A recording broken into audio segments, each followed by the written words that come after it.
Assalamualaikum warahmatullahi wabarakatuh. Yang kami hormati Bapak Dian Berlian Saputra SLMM, selaku dosen pengampu mata kuliah perpajakan. Kami ingin mempresentasikan hasil diskusi kami mengenai pajak penghasilan pasal 4 ayat 2 atau yang biasa disebut dengan PPh final. Sebelum lanjut ke materi, izinkan kami untuk memperkenalkan diri terlebih dahulu. Perkenalkan, nama saya Safina Nurzakia dengan NIM 64242109. Perkenalkan, nama saya Rahtra Dewi Azahra dengan NIM 64242233. Perkenalkan, nama saya Ina Ibadi Hasul Kolis dengan NIM 64242229.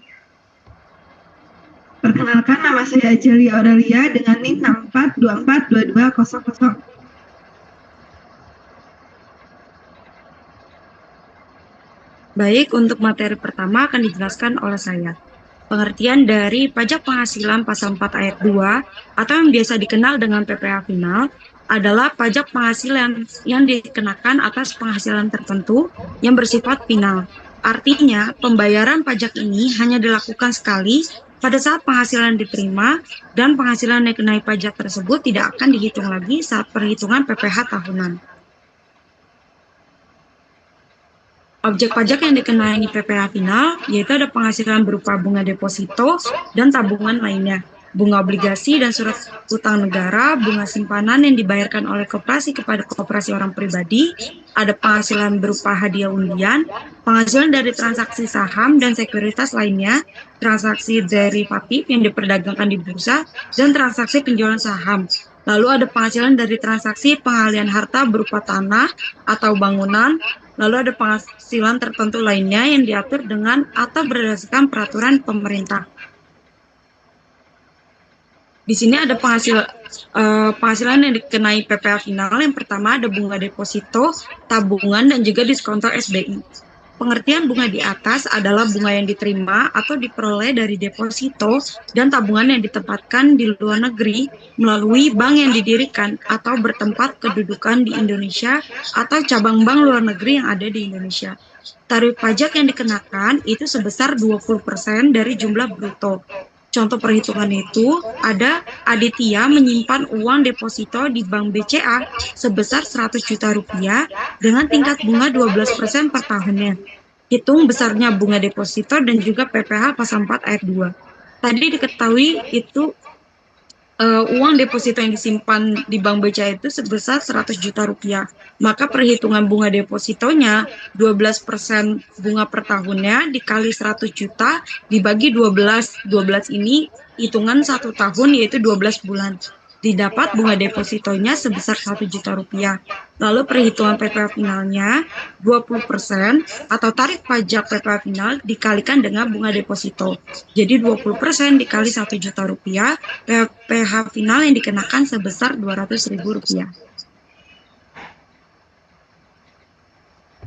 Lalu ada bunga obligasi. Bunga obligasi adalah imbalan yang diterima dan atau diperoleh pemegang obligasi dalam bentuk bunga atau juga diskonto. Objek pajak yaitu bunga obligasi dengan kupon, tarifnya sebesar 15% dan 20%. Dasar pengenaan pajaknya itu bunga bruto sesuai dengan masa kepemilikan. Lalu ada diskonto obligasi dengan kupon, tarifnya juga sama 15% dan 20%. Dasar pengenaan pajaknya selisih harga jual atau nilai nominal di atas harga perolehan obligasi termasuk bunga berjalan. Lalu ada diskonto obligasi tanpa bunga, tarifnya 15% dan 20%, DPP-nya selisih lebih harga jual atau nilai nominal di atas harga perolehan obligasi. Lalu yang terakhir ada bunga atau diskonto yang diterima oleh wajib pajak reksadana terdaftar pada Otoritas Jasa Keuangan. Tarifnya sebesar 5% pada tahun 2014 sampai dengan tahun 2020. Untuk tahun 2021 sampai sekarang itu dikenakan sebesar 10% dasar pengenaan pajaknya yaitu bunga bruto. Oke, materi selanjutnya akan dijelaskan oleh Ara. Baik, di sini selanjutnya ada bunga obligasi, yaitu di sini ada contoh perhitungannya. PT Soka pada saat penerbitan perdana tanggal 1 Juli 2023 membeli 10 lembar obligasi dengan kupon seharga 9 juta per lembar, nominal obligasi senilai 10 juta per lembar, jangka waktu obligasi 5 tahun, bunga sebesar 16% per tahun, jatuh tempo bunga tiap tanggal 30 Juni dan 31 Desember penerbitan perdana tercatat di BEI, hitung besarnya bunga obligasi dan PPh pasal 4 ayat 2. Jadi di sini bunga sama dengan 6 per 12, 6 dibagi 12 dikali 16% dikali 10 juta sama dikali 10 lembar sama dengan 8 juta, PPh pasal 4 ayat 2-nya sama dengan 15% dikali 8 juta sama dengan 1.200.000. Di sini ada pengecualiannya, yaitu WP dana pensiun yang pendiri atau pembentukannya telah disahkan oleh Menku dan memenuhi persyaratan dalam pasal 4 ayat 3 huruf H Undang-Undang PPh, dan WP bank yang didirikan di Indonesia atau cabang bank luar negeri di Indonesia. Next. Di sini ada diskonto surat perbendaharaan negara, yaitu diskonto SPN adalah selisih lebih antara A. nilai nominal pada saat jatuh tempo dengan harga perolehan di pasar perdana atau di pasar sekunder, atau B. harga jual di pasar sekunder dengan harga perolehan di pasar perdana atau di pasar sekunder tidak termasuk pajak penghasilan yang dipotong. Di sini ada tarif pajaknya, yaitu 20% bagi wajib pajak dalam negeri dan bentuk usaha tetap atau dalam kurung BUT, dan 20% atau tarif sesuai ketentuan dalam kurung P3B atau yang berlaku bagi WP penduduk atau berkedudukan di luar negeri dari diskonto SPN. Next. Oke, di sini ada bunga simpan yang dibayarkan oleh koperasi kepada anggota koperasi orang pribadi, yaitu di sini ada batas waktu penyetoran. Batas waktu penyetorannya yaitu setiap tanggal 10 bulan berikutnya setelah masa pajak berakhir. Yang kedua yaitu masa pelaporan paling lama 20 hari setelah masa pajak berakhir. Di sini ada tarifnya yaitu 0% sama dengan bunga simpanan sampai dengan 240.000 per bulan. Yang kedua di sini ada 10% yaitu bunga simpanan lebih besar senilai 240.000 per bulan. Di sini ada contoh perhitungannya, yaitu Koperasi Sumber Rezeki membagikan bunga simpanan koperasi kepada anggotanya, yaitu Rosita. Berdasarkan data yang ada, Rosita mendapatkan bunga simpanan sebagai berikut, yaitu pada bulan Januari 2024 senilai 350.000, pada bulan Februari 2024 yaitu senilai 200.000. Berapa besar PPh pasal 4 ayat 2? Yaitu untuk bulan Januari 2024 untuk bulan Januari 2014 sama dengan yaitu 10% dikali 350 hasilnya 35.000. Untuk yang bulan Februari yaitu berapa? 0% dikali 200 yaitu sama dengan 0. Jadi pajak hanya dipotong pada bulan Januari karena bunganya melebihi batas 240.000. Sedangkan bulan Februari tidak dipotong pajak karena bunganya masih di bawah batas tersebut. Next. Selanjutnya akan dipresentasikan oleh Elia.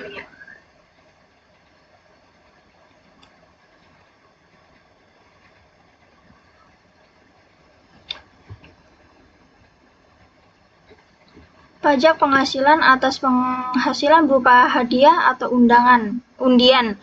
Hadiah undian termasuk dalam objek pajak penghasilan sesuai pasal 4 ayat 1 Undang-Undang PPh nomor 36 tahun 2008 yang menyatakan bahwa penghasilan berupa hadiah undian adalah penghasilan yang dikenai pajak. Penghasilan pajak atas penghasilan berupa hadiah undian ini dikenakan PPh dengan tarif 25%. Di sini juga terdapat contoh soalnya, yaitu PT Abadi Jaya mengadakan program undian berhadiah mobil senilai 400 juta. Harga pasar, pemenangnya adalah Bapak Budi. Berapa besarnya PPh pasal 4 ayat 2 atas hadiah undangan tersebut? Jawabannya, diketahui nilai hadiah bruto 400 juta, PPh yang dipotong itu 25%, dikalikan dengan 400 juta sama dengan 100 juta. Jadi hadiah yang diterima 400 juta dikurangi 100 juta sama dengan 300 juta, sehingga Bapak Budi mendapat pajak sebesar 300 juta rupiah. Selanjutnya.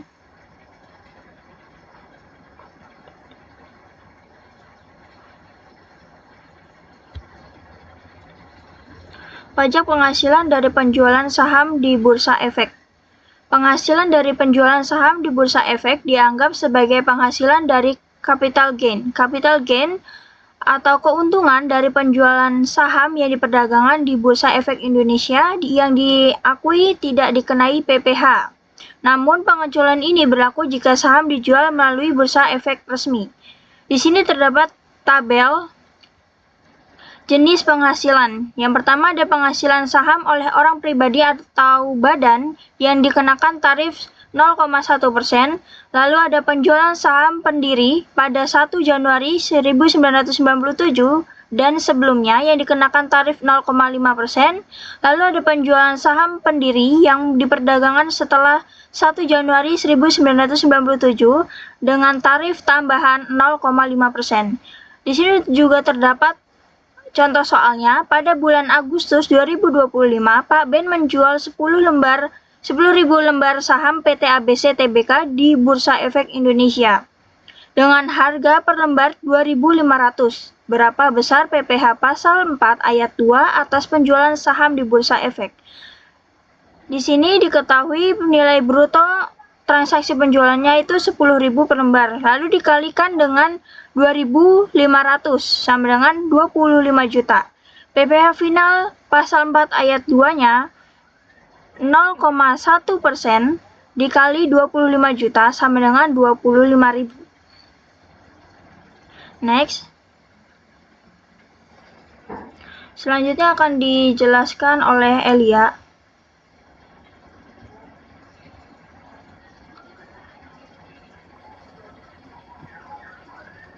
Penghasilan perusahaan modal Ventura dari transaksi penjualan saham. Yang pertama ada objek, yaitu pajak dikenakan atas penghasilan perusahaan modal Ventura dari transaksi penjualan saham atau pengalihan penyertaan modal pada perusahaan pasangan usahanya. Yang kedua ada tarif, yaitu pajak penghasilan final sebesar 0,1% dari jumlah bruto nilai transaksi penjualan saham atau pengalihan modal. Pajak ini dibayar saat pelunasan transaksi penjualan saham. Yang ketiga ada pengecualian, yaitu jika perusahaan pasangan usaha tidak memenuhi syarat, pajak dikenakan sesuai Undang-Undang Pajak Penghasilan, yaitu perusahaan modal Ventura wajib melakukan pembukaan terpisah untuk transaksi ini. Next.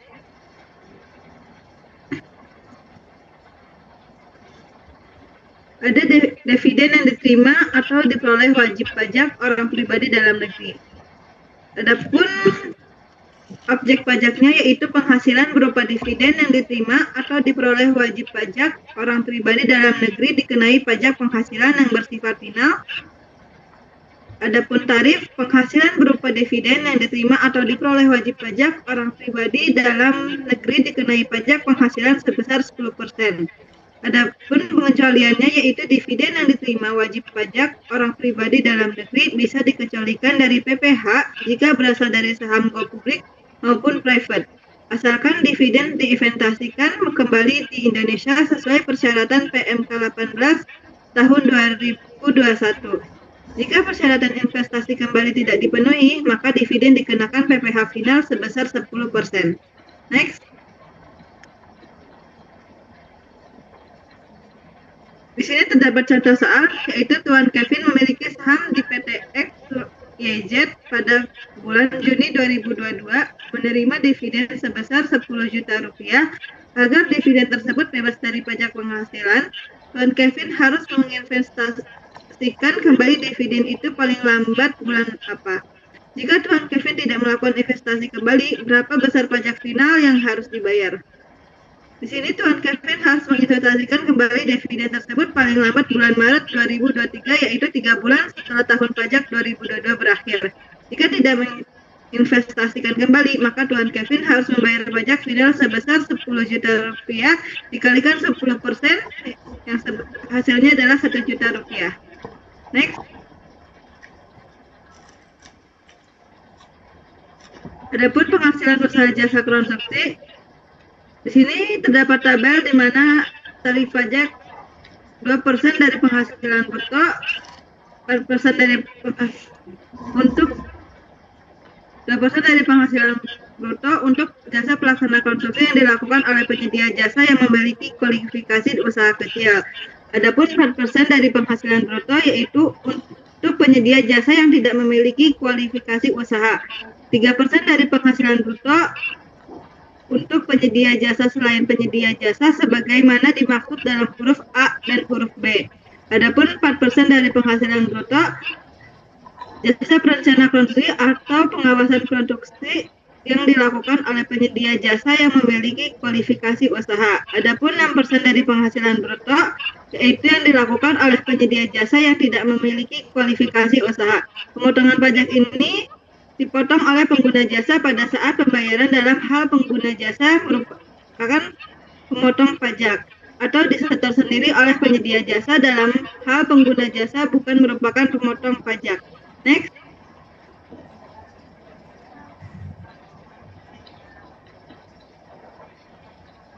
Di sini terdapat soal yaitu pada tahun 2022 PT Jaya Makmur membangun gedung baru sebesar 25 juta rupiah tidak termasuk PPN tanggal 3 Juli 2022.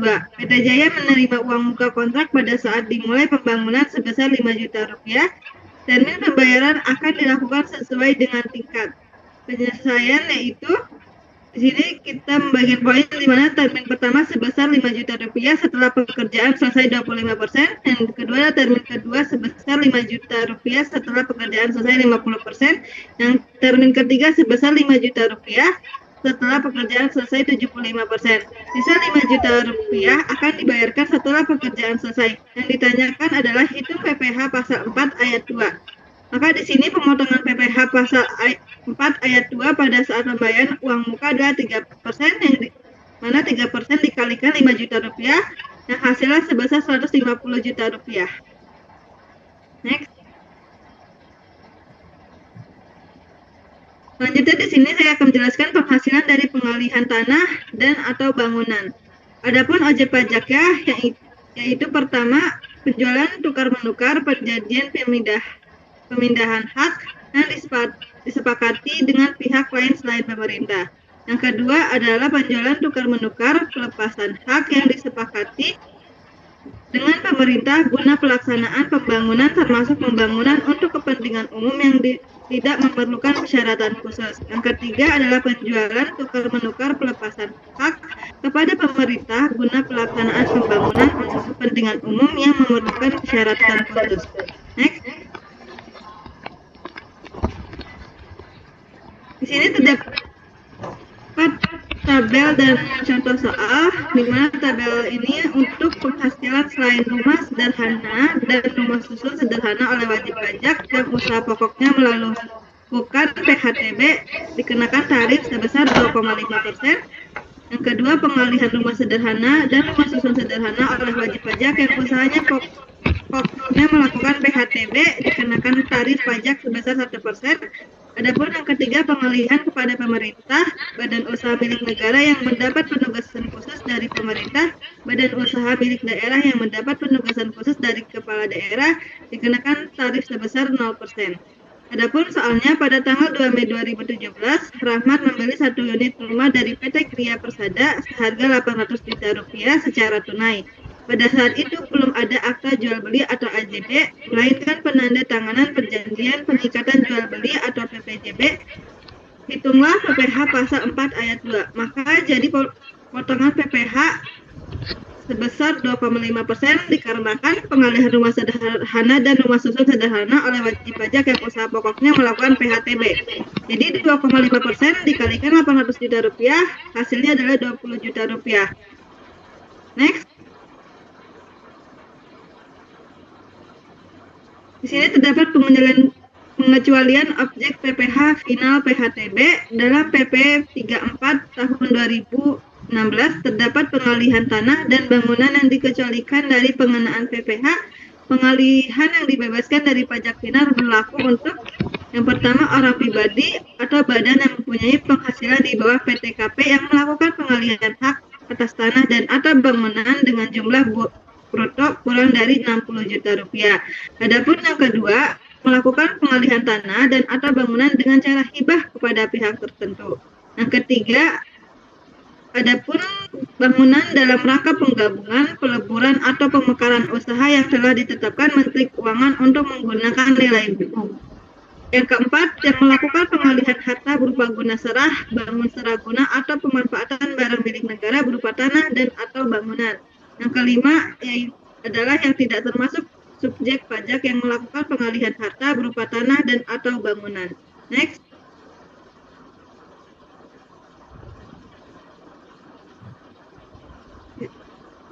Di sini kita lanjut untuk sewa tanah dan bangunan. Dasar pengenaan pajak penghasilan untuk sewa tanah dan atau bangunan didasarkan pada jumlah bruto nilai persewaan. Jumlah ini mencakup seluruh pembayaran yang diberikan atau yang menjadi kewajiban penyewa, baik dalam bentuk uang maupun lainnya.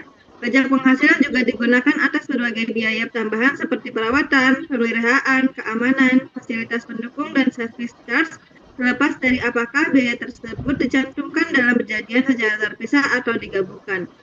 Tarif pajak penghasilan atau yang harus dipotong atau dibayar sendiri atas penghasilan dari persewaan tanah dan atau bangunan ditetapkan sebesar 10% dari jumlah bruto nilai persewaan. Pajak ini bersifat final. Rumus perhitungan PPh final untuk sewa tanah dan bangunan adalah PPh final sama dengan 10% dikalikan jumlah bruto atau termasuk service charge dan biaya tambahan lainnya.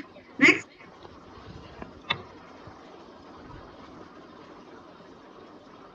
Oke, next. Di sini terdapat contoh soal, yaitu pada bulan Maret 2023, Dina Larasati menyewakan ruko miliknya kepada Andi Pratama yang berprofesi sebagai penjual alat elektronik sampai pada Agustus 2023 sebesar 80 juta rupiah yang dijual pada tanggal 5 Maret 2023. Jumlah besarnya PPh final pasal 4 ayat 2 terkait transaksi sewa antara Dina Larasati dan Andi Pratama. Maka jawabannya adalah 10% dikalikan 80 juta rupiah yang hasilnya sebesar 8 juta rupiah. Oke, next. Selanjutnya di sini ada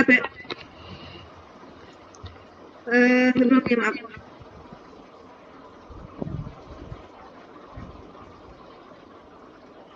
Selanjutnya ada PPh final PP 55 tahun 2022, yaitu batas peredaran bruto sebesar 4,8 miliar bukanlah satu-satunya kriteria untuk menerapkan tarif final 0,5% sebagaimana diatur dalam PP nomor 55 tahun 2022. Tarif ini berlaku dalam periode tertentu tergantung pada bentuk usaha. Berikut adalah ketentuan jangka waktu penggunaan tarif PPh final UMKM sebesar 0,5% yang sebelumnya diatur pada PP 23 tahun 2018 dan kini digantikan oleh PP 55 tahun 2022. Adapun orang-orang yang berlaku untuk dalam tarif PPh final PP 55 tahun 2022 yaitu berlaku selama 7 tahun untuk wajib pajak orang pribadi dan berlaku selama 4 tahun untuk wajib pajak badan berbentuk koperasi, CV ataupun firma, dan berlaku selama 3 tahun untuk wajib pajak badan berbentuk perseroan terbatas atau PT. Oke, next. Di sini terdapat contoh soal, yaitu Ibu Olivia adalah seorang merchant yang menjajakan batik secara online di marketplace. Total omset tahun 2023 sebesar 160 juta. Berapa besarnya PPh rinciannya adalah sebagai berikut. Di sini terdapat tabel hasil penjualannya dari bulan Januari sampai bulan Desember selama 1 tahun. Tapi dikarenakan Ibu Olivia ini penghasilannya adalah 160 juta per tahunnya, maka dia tidak dikenakan pajak sesuai peraturan yang berlaku pada PP 55 tahun 2022. Oke, next. Di sini terdapat tabelnya yang sudah kita rangkai. Oke, next.